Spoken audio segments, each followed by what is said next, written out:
grants the registration for that. Now the next is what are the rights of these? What rights they will be having? So naturally, first of all, what rights they will be having? So the rights is that whatever they produce, they should be capable of using that, storing that, preserving that, and then they can sell it. Of course, they can sell it. Say a farmer has grown some 100 tons of paddy, he should be able to sell those things. But only one limitation is there, that he can sell it for the consumption, okay, for selling in the market and all. Not that he will sell that. Suppose he purchased it from a seed company and he has grown that seeds in his farm, and the crop has come.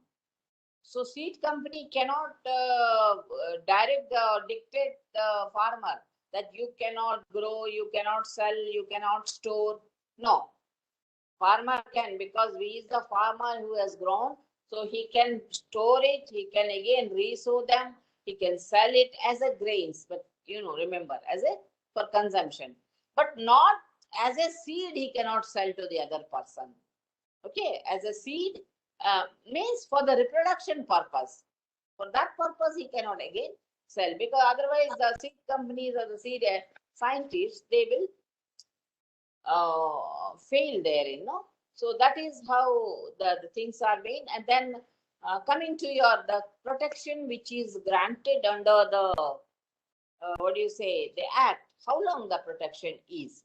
So here the protection is for 18 years, right? The protection is granted for a period of 18 years, and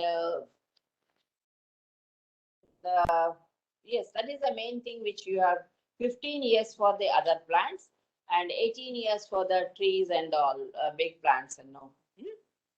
And the scheme of the act, which I told you, that it consists of 97 sections, and of course there is also a chapter related here regarding compulsory licensing provisions. Okay, and compulsory licensing means suppose a breeder has developed a new varieties of the plant which are very useful, and it is found that they can be used for a particular necessity, right? And which there is acceptance for this, but the breeder is not allowing, he denying his license, he is not giving the license to make the use of that plants. So under that conditions, a compulsory license, that is the controller of that plant varieties, he can give a compulsory license. He can give the license to the person who has made application for growing and using that new varieties of the plants. Yeah. So this is the another thing, and then the appellate authority is also here. So any disputes, there is a tribunal is there within the plant variety protection. A tribunal means like a court where any disputes can be referred there to. And there is also an appellate board. Appellate board means matter that can be applied to the another. And what are the objectives? Why this act is being brought into that two-as thing I told you, but mainly in order to stimulate the research in the plant varieties. New plant varieties, they are always welcome, isn't it? Welcome. See, if you look into the grapes, very small example I'm giving, or papaya or grapes. So once upon a time, we didn't have any, seedless grapes or seedless papayas. No. So what happened that people used to buy, but when the seedless papaya or seedless grapes have come, Maimawati, please mute.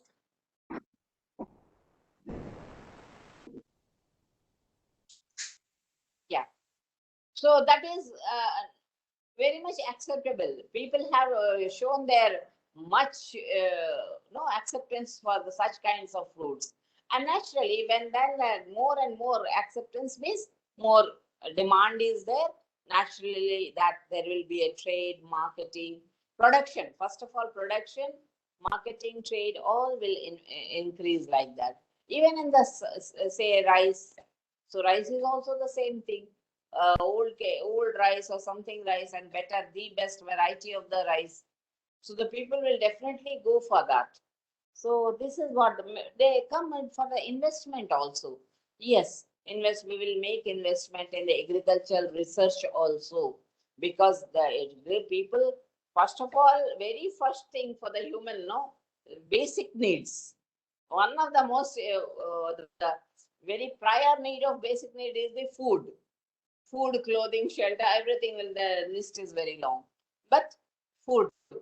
For that, why not a research in that area? No, so that area is the most important. Food, uh, not only just food for your filling your stomach, not that one. That people are also searching for food, which we need a variety of foods, variety of fruits, variety of the cereals, variety of pulses. Not only that, quality among that there is a quality demand is will also be there. Whether the lentils which are we use, whether the small variety or the big varieties, good varieties.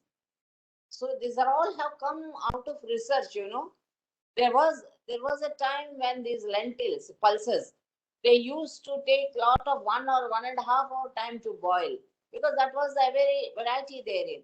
But after a long research, now the varieties of the pulses are available, which get boiled within 20 minutes or so. That's all. How could it be? There are sizes there, color is there, fruits, variety, tomatoes. No, so there were no that hybrid tomatoes and all there, not there. Only one tomato that's with a small soft skin. If you keep for some time, it will just rot and all those things. So that is the, so first of all, to make investment, that was encouraging, stimulating the investment in the agriculture, field agriculture, scientific temper. Then facilitate it growth, facilitate what? Seed industry. Seed industry, that was again not a very old concept. Seed industry, growing seed and all those things. Farmers used to grow, they used to keep some seeds, store for the next year. They used to grow. God knows the seeds will be good or bad, or by that time, by next crop season, those seeds which the farmer has stored, that might have what is that, got infected with the fungus, with the pest or something, or totally it has become not at all valid for the growing, like that. But then when the seed industries have come up slowly, so that the very purpose for that industries was that making the seeds, the best seeds, the best plants, which they are the agriculture scientists, the farmers, from buying from them, or even these industries they used to employ these scientists and see that in their industries they themselves will commission on the commission base or on a regular employment base. They employ these agriculture scientists to see that good seeds are produced. So when one variety is developed, that is multiplied, and the seeds which are in a large quantity, they they are manufactured, they are made, and then what happened? They store them. They store them in the best conditions, and also they see that they are in a marketable conditions. So from that's how the seed industry has developed. So now the seed industries, they are doing very good business. So even the farmers and all, they are buying the seeds. Of course, they are buying either from the government seeds storage or something, or there are the seeds in industries are there. So that is the another factor that one has to be taken care of. Okay. So then the plants, as a yeah, that I covered it. Plants includes all kinds of plants. That is the plants which may be seeds. Seeds also includes not just seeds but other propagating materials. That may be. It may be tubers. it may be stems. No. So all the plants, whether that is reproduced sexually or asexually, say rose plants are there. So they are multiplied and grown by just cuttings. So when you put a cutting and all, so there you get the another plant and all. So that is also there. Potatoes and all are there, and the banana, they are all tubers and stems.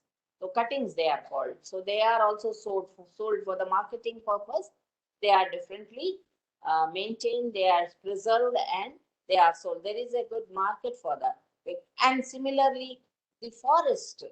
See, the forest for the raising the trees, what the nurseries and all do, they the forest trees. They used to grow all the forest trees in the nursery, and they go and plant in the forest, because forest cover, which is slowly dwindling. So that is to be again built up. No, forests are very important for human and what is the survival of the all the living things. Forests are very important. So even for the forests also, those seeds which are again grown in the nursery, that is again which seeds they will grow, and those seeds should be in the good condition. They are grown like that. So that is again another area where there is. So all the areas, floriculture, horticulture, agriculture. So they all comes under flowers or horticulture, fruits and all, or fruit orchards, new varieties of the plant fruits we are getting. The same fruit, but there may be some kind of change, which is having a more mercantile value because of some kind of new thing has been added up therein.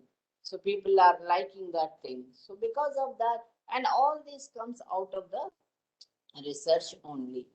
So remember that plant varieties, which again said that plants again, right from the your algae, fungi, and all, from the bacterium, even the bacteria, algae, fungi, no, lower plants which are maybe bryophyllums, pteridophytes, then the higher plants, all the research is in this field is not limited to any one particular fields. It's taking place in all the fields, all, whether in the animals also similarly. Now, another area with regard to the particular animals or plants is that is how far this cloning, the cloning is allowed for that. Now, so far cloning means exactly you clone. Say in the plant, I'll tell you. Yes, one rose, suppose one mango tree is there. It is giving a very good mango, right? But it is growing like any big tree, and but you want that it should be a small tree, and it should bear a good fruit. It should be very tasty. It should be sweet and all qualities and all. So what if you go to the orchards, fruit orchards, you will find therein.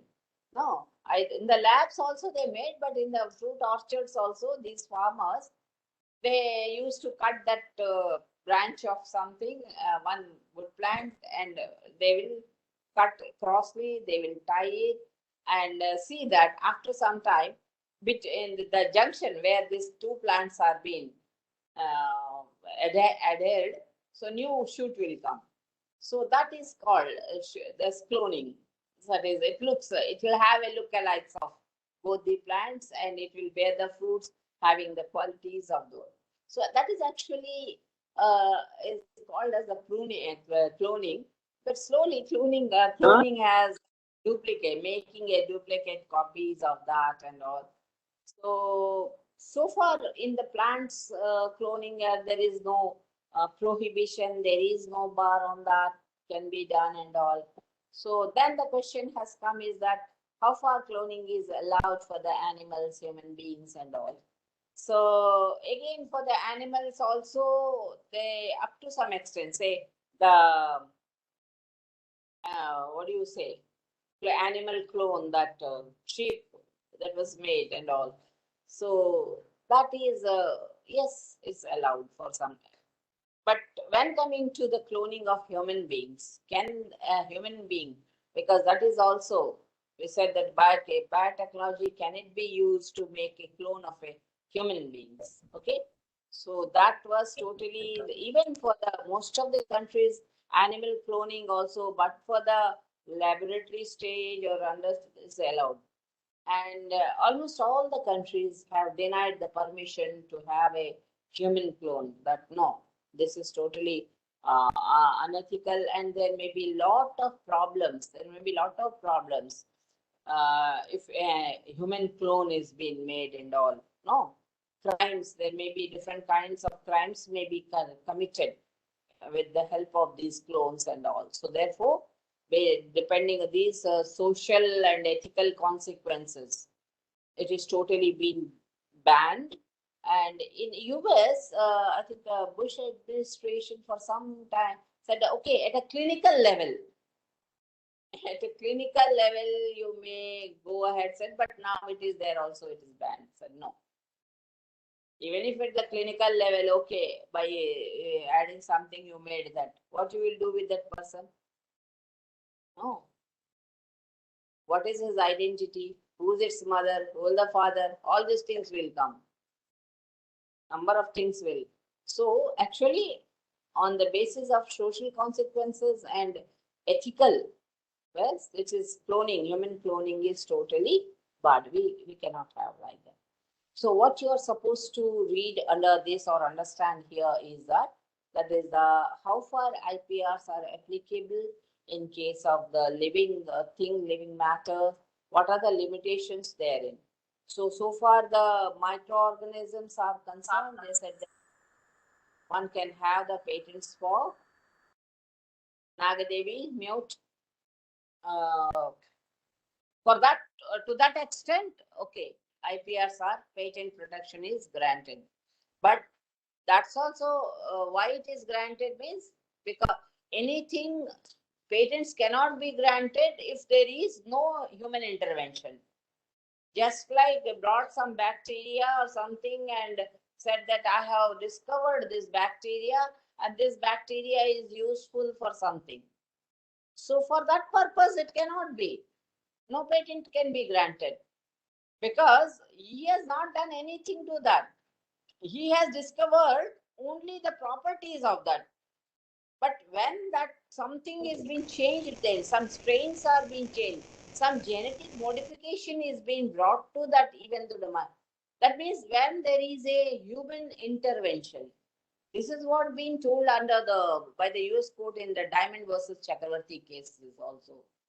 That why the US court has given, Supreme Court is given the patent means that bacterium which was modified, genetically modified, there was a human intervention was there. That strain of the bacterium was not freely available, not it was being created. It was being genetically developed. There was a human intervention was there, and therefore it says that anything where there is anything new, that is novel thing is being made or created, where and there is a human intervention, so definitely they are eligible for patent protection, right? So that is what you have to learn there. So first of all, when you learn, first of all learn what is a microorganism, what is a biotechnology, what are the advantages of biotechnology, what are the disadvantages of biotechnology, what are the different types of biotechnology. Okay, so that 4 or 5 types of biotechnologies, or maybe any number of it may be, right? Agriculture biotechnology, as I told you, medicine biotechnology, milk in the field of that, fermentation biotechnology, industrial biotechnology where it is used, say canning industry, as I told you, that uses, and many more. So that's how. And baking industry, we know, food industry, that comes so many things.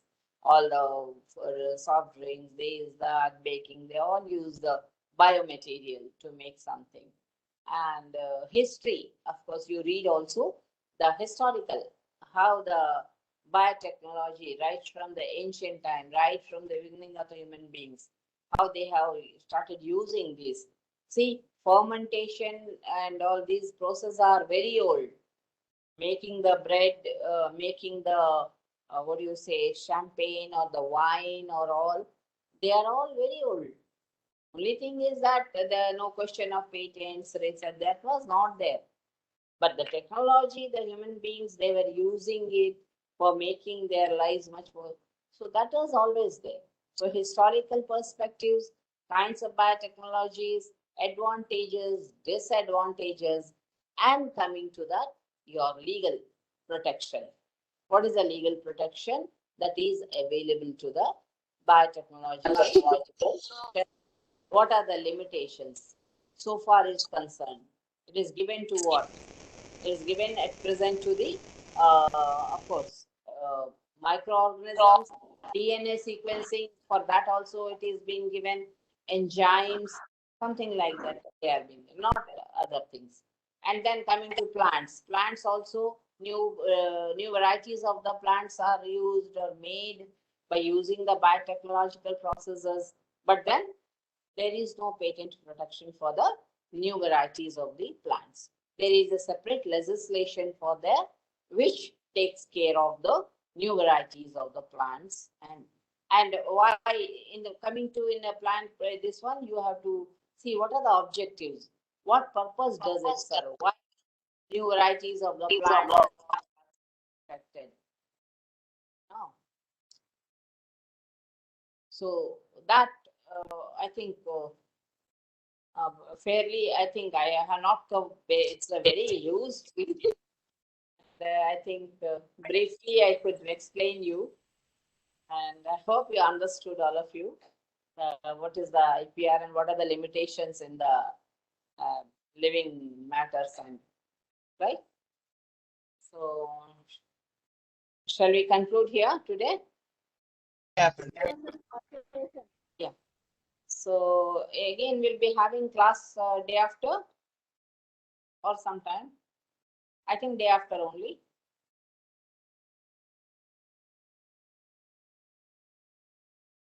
Teja?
Eid Mubarak